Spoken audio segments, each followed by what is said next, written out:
నమస్తే, welcome to పూరా local news. నేను మీ సంపత్ కుమార్. ఏదైతే కేంద్ర ప్రభుత్వం ప్రతిష్టాత్మకంగా చేపట్టినటువంటి ఎస్ఐఆర్ ఏదైతే ఓటర్ ఓవర్ స్క్రీనింగ్ జరుగుతుందో దాని గురించి మనతోటి మాట్లాడడానికి బీజేపీ రాష్ట్ర అధికార ప్రతినిధి ఇంద్రసేన రెడ్డి గారు ఉన్నారు. వారిని అడిగి మరిన్ని వివరాలు తెలుసాం. సార్ నమస్తే సార్. నమస్కారం అండి. సార్, ఏదైతే ఎస్ఐఆర్ ఉందో పశ్చిమ బెంగాల్ మనం చూసాం, చాలా వరకు కొన్ని లక్షల్లో కొద్ది ఈ బోగస్ ఓట్లు అయితే బయటపడిపోయిన పరిస్థితి. అది ఈరోజు నిన్నటి నుంచి మన హైదరాబాద్లో కూడా పాత బస్సులు కూడా ఓటర్ స్క్రీనింగ్ అయితే జరుగుతుంది. దాని గురించి మీరు ఏం మాట్లాడతారు, ఏం చెప్పచ్చు? ఎస్ఐఆర్ అనే ప్రక్రియ అనేది 2002లో లాస్ట్ టైం జరిగింది. ఇప్పుడు 2026లో మన తెలంగాణలో ఇప్పుడు జరుగుతుంది. గత మీ సంవత్సరం చూస్తే బీహార్లో జరిగింది, మహారాష్ట్రలో జరిగింది, మొన్న చూస్తే వెస్ట్ బెంగాల్లో కూడా జరిగింది. ఎస్ఐఆర్ అంటే ఏంది? ఇది ఈ మూసి ప్రక్షాళన ఎట్లుందో మన ఓటర్ల శుద్ధి చేయడము. ఇది ఒక ప్రక్రియలో ఓటర్ శుద్ధి అంటే ఎవరెవరు ఉండొద్దో వాళ్ళని తీసేయాలి, ఎవరెవరికి అవకాశం ఉంది ఇప్పుడు ఓటు వేయాలో, ఇంతకుముందు ఓటు వేయలేకపోయారో, వాళ్ళు నమోదు చేసుకోలేకపోయారో, కొత్త వాళ్ళు 18 సంవత్సరాలు అయిన వాళ్ళందరికీ కూడా ఇదొక అవకాశం. ఎందుకు ఈ శుద్ధి అవసరం? 2002లో జరిగింది, మళ్ళీ 24 సంవత్సరాల తర్వాత ఎందుకు జరుగుతుంది అంటే, ఇన్ని సంవత్సరాలు దీన్ని మనం అందరం కూడా పక్కన నొక్కేసి రకరకాల మనుషులు వేరే దేశాల నుంచి, బంగ్లాదేశ్ నుంచి కానీ వేరే దేశాల నుంచి రోహింగ్యాలు ఇక్కడ వచ్చి సెటిల్ అయిన వాళ్ళందరినీ కూడా ఈ ప్రక్రియలో వాళ్ళకి ఓటు వేసే హక్కు ఉండొద్దు. మన భారతదేశాన్ని నడిపించిన వాళ్ళు భారతదేశంలో పుట్టిన వాళ్ళు ఉండాలి. వాళ్ళు ఏ మతానికైనా ఏ కులానికైనా చెందిన వాళ్ళు ఉండొచ్చు, కానీ వేరే దేశం నుంచి వచ్చి ఇక్కడ సెటిల్ అయిన వాళ్ళని ఈ ఓటర్ హక్కు ఉండొద్దు. రేపు వాళ్ళ హక్కుతో పాలిటిక్స్లో కూడా ఎన్నికల్లో కూడా నించుంటా అంటే ఎలా ఉంటుంది? మన దేశం మనం కాపాడుకునే బాధ్యత కాబట్టి ఎస్ఐఆర్ ఇది శుద్ధి చేస్తుంది. ఓటర్ల శుద్ధితో మన దేశాన్ని మనం కాపాడుకుంటాం. ప్రజాస్వామ్య పరిరక్షణ కోసమే ఇవన్నీ చేస్తున్నాం. సార్, మనం ఏదైతే ఈ ఎస్ఐఆర్ కంటే ముందు ఒక 3-4 మంత్స్ బ్యాక్ కూడా మీ బీజేపీ పార్టీ ఆధ్వర్యంలో కొంతమంది హైదరాబాద్లో కొన్ని సపరేట్ రోహింగ్యాల కాలనీలు ఉన్నాయి, వారికి ఓటు హక్కులు ఆధార్ కార్డులు కూడా ఇక్కడ ఉన్నాయంటూ కూడా మీ పార్టీ వారైతే బయట పెట్టిన పరిస్థితి. అయినా కూడా వారిపైన ఇప్పటివరకు కూడా ఎటువంటి చర్యలు, ఇప్పుడు ఈ ఎస్ఐఆర్ ద్వారా వాళ్ళందరినీ గుర్తించి ఐడెంటిఫై చేసి బయటకు పంపించేటువంటి అవకాశం ఏమైనా ఉందా? చట్టబద్ధంగా ఏది తీసుకోవాలో ఆ చర్యలు తీసుకుంటాము. ఇప్పుడు మాత్రం రోహింగ్యాలు ఎక్కడెక్కడున్నారో ఆ స్థలాలు తెలిసిన వాటిల్లో ప్రత్యేకంగా దృష్టి పెట్టి అక్కడ ఓటర్ల శుద్ధి చేస్తారు. ఎవరితో చేస్తారు? ఇది మాకు అధికారం ఉందా? పౌరుడిగా నేను ఎవరినన్నా చెప్పొచ్చు, ఈయన మన దేశానికి సంబంధించిన వాడు కాదు, ఇతను సిటిజన్ కాదు, ఇతను మన పౌరుడు కాదు, మన పౌరుడు కాకపోతే అతనికి హక్కులు ఎందుకు, స్వేచ్ఛ ఎందుకు అని అడగొచ్చు ఎవరన్నా. కానీ ఓటరు తీయాలి అంటే, ఆ జాబితా నుంచి తీయాలంటే ఎవరు ఏం చేయాలి? ఇక్కడ బిఎల్ఓ అని ఉంటాడు, బూత్ లెవెల్ ఆఫీసర్ ఉంటాడు. బూత్ లెవెల్ ఆఫీసరు బిఎల్ఓతో అంటే బూత్ లెవెల్ ఏజెంట్ ఒక పార్టీకి సంబంధించిన వారు, బూత్ లెవెల్ ఆఫీసర్ ఏమో ఒక గవర్నమెంట్ ఎలక్షన్ మనకి ప్రక్రియ డిపార్ట్మెంట్కి సంబంధించిన వాళ్ళు. మరి వీళ్ళు కలిసి ఎవరెవరు ఎక్కడున్నారు, ఏ ప్రాంతంలో వీళ్ళందరూ ఉన్నారు, ఇంతకుముందు వీళ్ళకు ఓటు హక్కు ఎలా వచ్చింది, వీళ్ళందరినీ కూడా తీసే ప్రక్రియనే ముఖ్యం. ఇది ఇంతకుముందు చెప్పినట్టు ఇప్పుడు ఓటు ఎవరు వేయాలండి? మనం పుట్టిన వాళ్ళు వేయాలా? లేకపోతే ఇక్కడ మన రాష్ట్రానికి, మన దేశానికి, మన ప్రాంతానికి సంబంధం లేని రోహింగ్యాలు వచ్చి సెటిల్ అయిన వాళ్ళకి వేయాలా? మీరు ఆలోచించండి. మన పౌరులు ఎలా ఉండాలి? మన పౌరుల హక్కులు, మన పౌరుల స్వేచ్ఛ ఎవరి చేతిలో ఉంటుంది? మన చేతిలో ఉంటుంది. మన ఇక్కడ పుట్టిన వాళ్ళ చేతి ఉంటుంది. ఇక్కడ నాయకులు ఎవరు ఉండాలి? మనం ఉండాలి. ఒక్కసారి ఓటు ఇచ్చామంటే వాళ్ళు రేపు నాయకులు అయ్యే అవకాశం కూడా ఉంటుంది. కాబట్టి ఇది ముస్లిం సోదరులకు వ్యతిరేకం కాదు, ఇది హిందూ సోదరులకు వ్యతిరేకం కాదు. ఇది మీరు ఈ భారతదేశ పౌరుడు అనుకుంటే, ఈ దేశం మీద గౌరవం ఉంటే మనందరం కూడా కలిసి కట్టుగా ఎవరెవరికి హక్కు ఉండొద్దో వాళ్ళని తీసేయాలి. ఈ ఇంత శుద్ధి ప్రక్రియని ఎవరు కూడా అనుమానించొద్దు, ఇది అనుమానించొద్దు. కానీ రకరకాల న్యూస్ చూస్తున్నాం ఈ మధ్యకాలంలో. ఏదో భారతీయ జనతా పార్టీకి ప్రత్యేకంగా చాలా ఇంట్రెస్ట్ ఉన్నట్టు మాట్లాడతారు. ఇక్కడ భారతీయ జనతా పార్టీకి సంబంధం ఏముందండి? బిఎల్ఓ ఎవరు? బిఎల్ఓ ఏదో స్టేట్ గవర్నమెంట్ నుంచి వచ్చిన ఎలక్షన్ ఆఫీస్ డిపార్ట్మెంట్ వచ్చిన వాళ్ళు కదా. మరి స్టేట్కి సంబంధించిన వాళ్ళు స్టేట్ ప్రక్రియ అందరికీ తెలుసు. అన్ని పార్టీలు ఇందులో పాల్గొంటున్నారు. ఈ ప్రక్రియలో అన్ని పార్టీలు పాల్గొంటున్నప్పుడు ఈ భారతీయ జనతా పార్టీ ప్రక్రియలాగా ఎందుకు అట్లా అన్ని ఆరోపణలు చేస్తున్నారు? కాబట్టి మీరందరికీ కూడా ప్రేక్షకులకు, మీ పూరా లోకల్ ప్రేక్షకులందరికీ కూడా నేను ఒక రిక్వెస్ట్ చేస్తున్నాను. మీరు ఒకసారి కేర్ఫుల్గా మనొకసారి వినండి. మూసి ప్రక్షాళన లాగా ఇది ఓటర్ల ప్రక్షాళన.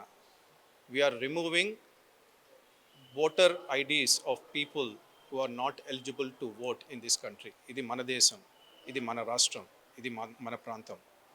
మనకే ఓటు హక్కు ఉండాలి. ఓటు లేని వాళ్ళకి ఓటు తీసేయాలి.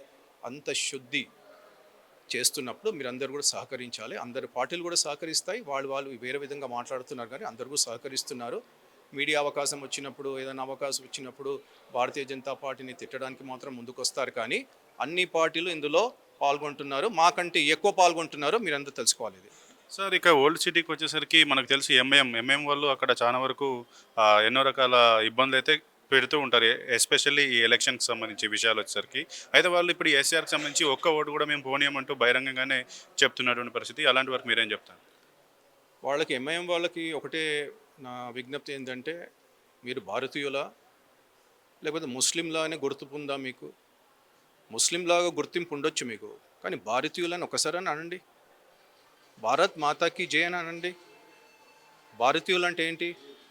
ఒక మతానికి సంబంధించిన వాళ్ళు కాదు కదా. అనేక మతాలు ఈ దేశంలో ఉంటారు, అనేక కులాలు ఈ దేశంలో ఉంటారు. అందరం కలిసిమెలిసి సమన్వయంతో ఈ దేశంలో మనం ఉండాలి. మీరు ఎంఐఎం అంటే ముస్లింలను తీసేస్తున్నట్టు తీసి అక్కడ మరీ ఇట్లా తీసి పక్కన పడేస్తున్నట్టు మాట్లాడుతున్నారు. లేదే, ముస్లిం సోదరులకు మళ్ళీ నేను విజ్ఞప్తి చేస్తున్నాను, ఇది మీ అగేన్స్ట్ కాదు, ఒక రిలీజన్కి ఒక క్యాస్ట్కి సంబంధించింది కాదు ఇది. ఇది ఓటు హక్కు లేని వాళ్ళకి ఈ ప్రక్రియ ఓటర్ల శుద్ధి చేయడమే. అంటే ఓటు హక్కు లేని వాళ్ళకి ఓటు వేసే స్వేచ్ఛ ఉండొద్దు, ఆ హక్కు ఉండొద్దు. కాబట్టి ఈ ప్రక్షాళన జరుగుతుంది.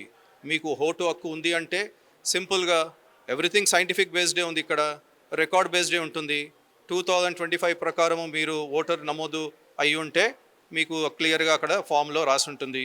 2002లో అంటే లాస్ట్ టైం 2002లో ఇలాంటి శుద్ధి జరిగింది కాబట్టి, ఎస్ఐఆర్ జరిగింది కాబట్టి దాని ప్రకారంగా ఓటర్లో ఎవరన్నా ఉంటే, మీరు కాకపోయినా మీ చిన్నవాళ్ళు ఉన్నా, అప్పుడు వయసు మీకు చిన్నవాళ్ళు ఉన్నా కూడా ఓటు హక్కు లేదు కాబట్టి, అప్పుడు ఓటర్ ఐడి లేదు కాబట్టి, మీ నాన్నగారు మీ అమ్మగారు ఉంటారు కాబట్టి ఆ రికార్డు తీస్తారు. ఎంత క్లియర్గా సైంటిఫిక్గా ఒక ప్రొసీజరల్ బేస్డ్ వెళ్తుంటే, ఇందులో రకరకాల ఆరోపణలు వేస్తూ ఏదేదో భారతీయ జనతా పార్టీకే స్పెషల్గా తీసుకొచ్చినట్టు మాట్లాడతారేంది. ఉత్తరప్రదేశ్లో నేను అనుకుంటాను 10-20 లక్షల హిందూ ఓట్లు తీసేశారు. మరి ఇక్కడ ఏమైందండి? ఎవరెందుకు మాట్లాడారు? 10 లక్షల 20 లక్షల హిందూ ఓట్లు వెళ్ళిపోయినాయి కదా, దీని గురించి ఎందుకు మాట్లాడట్లేరు? ఇది ఒక ఆరోపణల్లో వీళ్ళందరూ కూడా ఛాంపియన్ అయ్యారు. కానీ అందరికీ కూడా చెప్పేది ఏంటంటే, మరొకసారి ఇది ఓటర్ల శుద్ధి, ఇది మంచి ప్రక్రియ. మన హక్కులు, మన స్వేచ్ఛ అవన్నీ మనకు ఉండాలి, వేరే వాళ్ళకి కాదు. కాబట్టి రోహింగ్యాలు ఎవరన్నా ఇక్కడ సెటిల్ అయి ఉంటే వాళ్ళందరికీ కూడా ఓటు హక్కు ఉండదు, తీసేస్తారు. ఇది ఒక ప్రక్రియబద్ధంగా వెళ్తుంది కాబట్టి బిఎల్ఓ ఆఫీసర్ దీనిపై నిఘా పెడతారు, అలాగే బిఎల్ఏస్ కూడా నిఘా పెడతారు.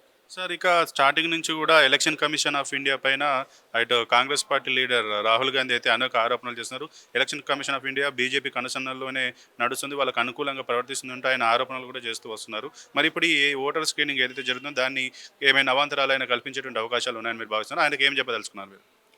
చూడండి, ఇలాంటి ఆరోపణలు మనం చూస్తూ వచ్చాం. బీహార్లో నేను అనుకుంటాను 60 లక్షల పైనే ఓటర్లు తీసేసినారు. తర్వాత మహారాష్ట్రలో అలానే జరిగింది. ఇప్పుడు నిన్న మనం వెస్ట్ బెంగాల్ న్యూస్ చూస్తే సుమారు 90 లక్షల వరకు తీసేశారు. ఇది ఎవరి సహకారంతో చేశారంటున్నారు? అన్ని పార్టీలు ఇందులో ఇన్వాల్వ్ అయి ఉన్నాయి. ఈ ప్రక్రియలో కాంగ్రెస్ పార్టీ వాళ్ళు ఉంటారు, బీజేపీ వాళ్ళు ఉంటారు, ఇక్కడ మన రాష్ట్రంలో బీఆర్ఎస్ వాళ్ళు ఉంటారు, సిపిఐ వాళ్ళు ఉంటారు. అందరు పార్టీల సమీక్షంలో జరుగుతుంది కదా. మరి ఎక్కడవుతుంది ఇక్కడ? ఎవరు తప్పంటున్నారు మీరు? మీ పార్టీ వాళ్ళని నిఘా పెట్టమని చెప్పండి, మా పార్టీ వాళ్ళు నిఘా పెడతారు.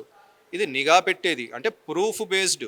మీరు ఎవిడెన్స్ చూపించలేకపోతే అతని ఓటు తీసేస్తారు.